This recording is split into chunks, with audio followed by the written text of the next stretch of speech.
fast, sitting here praying that this night's gonna last. You got it all on tap, I'm loving your vibe, always have your back. We like all the same tracks, listen all night in the sheets all black. Salam sejahtera Malaysia, selamat datang ke channel Fels Lifestyle. Isu hangat hari ini, kenyataan daripada Presiden UMNO yang pasti menggemparkan dan mengejutkan ramai, terutamanya peminat-peminat parti politik Barisan Nasional dan UMNO, khususnya di Sabah. Satu artikel dari Malaysia Kini, keputusan rakan kerjasama Barisan Nasional di Sabah dibuat lepas bubar Dewan Undangan Negeri, kata Presiden UMNO yang juga Timbalan Perdana Menteri Ahmad Zahid Hamidi. Sebelum ini juga timbul persoalan bilakah DUN Sabah akan dibubarkan. Timbalan Perdana Menteri Ahmad Zahid Hamidi menjelaskan rakan kerjasama BN dan UMNO bagi pilihan raya negeri Sabah ke-17 akan datang hanya akan ditentukan selepas DUN Dewan Undangan Negeri Sabah dibubar. Bercakap kepada pemberita pada sidang media selepas Majlis Rumah Terbuka Christmas di Kota Belud, Sabah, Zahid berkata, Barisan Nasional bersedia untuk bekerja sama dengan sesiapa sahaja dan mana-mana parti. Kita punya pendirian politik ini pragmatik dan jalinan kerjasama pada PRN Sabah boleh dilakukan dengan mana-mana parti politik. Yang penting kerajaan ditubuhkan mendapat dukungan majoriti rakyat. Dalam perkara ini, kepentingan utama adalah untuk kukuhkan kerajaan perpaduan, sama ada di peringkat nasional atau negeri. Semangat itu harus ada.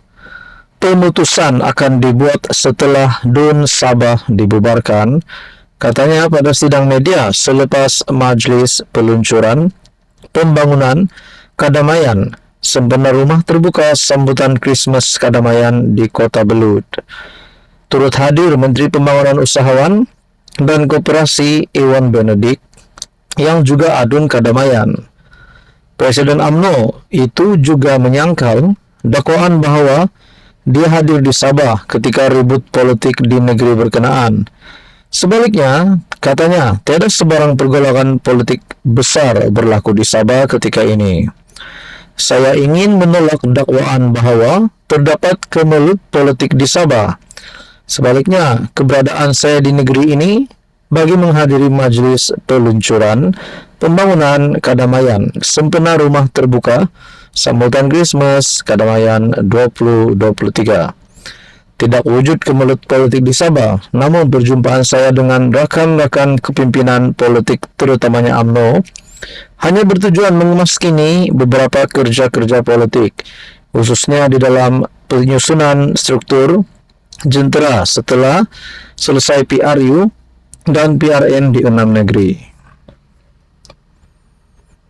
Menurut Zahid, walaupun PRN Sabah hanya akan diadakan selewat-lewatnya pada akhir tahun depan, tetapi tidak salah jika UMNO melakukan tindakan siaga.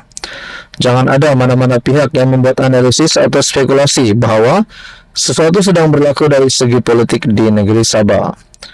Zahid dipetik media sebagai berkata dia akan berada di Sabah untuk menyelesaikan ketegangan politik yang dilaporkan berlaku.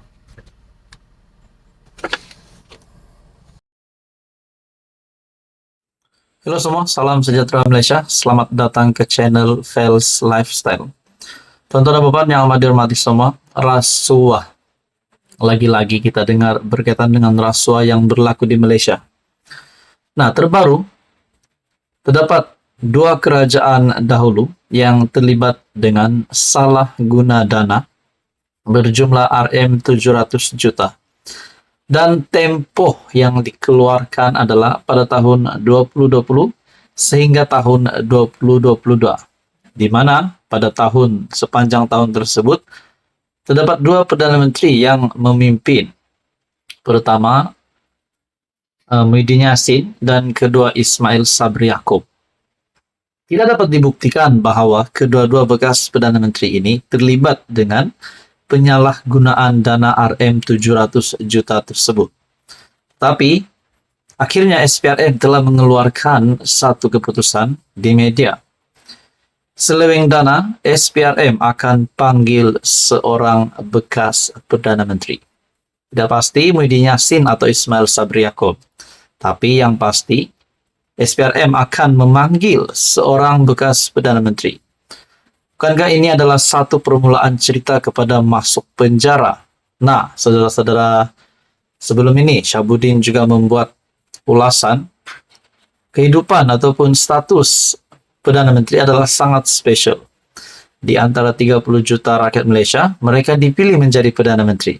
Semua Perdana Menteri itu. Tetapi akhirnya selepas menjadi Perdana Menteri, Ismail Sabri Yaakob dikatakan terlibat dengan siasatan ini dan dipercayai beliau adalah yang akan dipanggil SPRM. Begitu juga Muhyiddin Yassin yang kini terlibat dengan kes mahkamah. Najib Razak kita jangan cakaplah, beliau hari ini sedang berdepan dengan hukuman penjara. Tetapi saya amat respect kepada semua Perdana Menteri, bekas Perdana Menteri ini, disebabkan mereka pernah memimpin negara.